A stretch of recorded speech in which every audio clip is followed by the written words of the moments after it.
He wahine Māori, nōna nei tētahi reo waiata waiti, I hauai tōna rongo ki ngā tōpito o te motu. Nā whai anō kei roto a Suzanne Rose I ngā whiringa toa o te pō whakamānawa waiata Māori, ka tū a te pō nei ki roto o Here Taunga.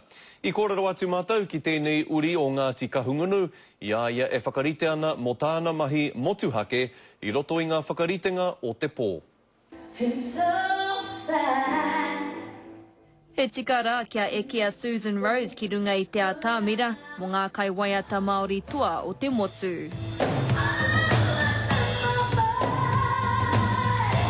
Kei roto ia I te whiringa tua mo te wahanga kai waiata wahine takitahi.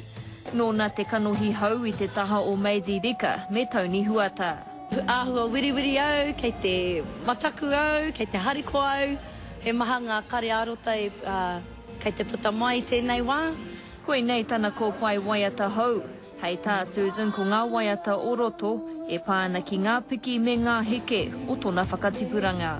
Etahi waiata kei roto ko Goodbye he mihi ki tōku pāpā I te tau 1988 I kōhurutia te tai tangata I aia e ka mautonu te mama I te whānau. Ko te tautua toru tēnei I whakahaere hia I ngā tohu waiata Māori. I tua atu I ngā kai waiata o e nei rā, ka whakanui anō I ngā kai hāpai, kai tito waiata Māori o mua. Ko tuini ngā wai me ana waiata maha ka whakanuia a te pōnei.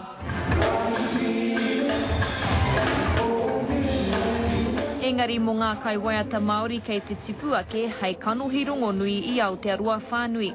Koe nei te pō hei whakaatu I ō rātau pukenga ki tō rātau iwi Māori. Kia whakahihiko, kia whakakai ngā hiakai, ngā pukenga, ngā pito mata o ngā tangata o konei, mina pirangi te waiata, me whaia te kai o tō ngākau.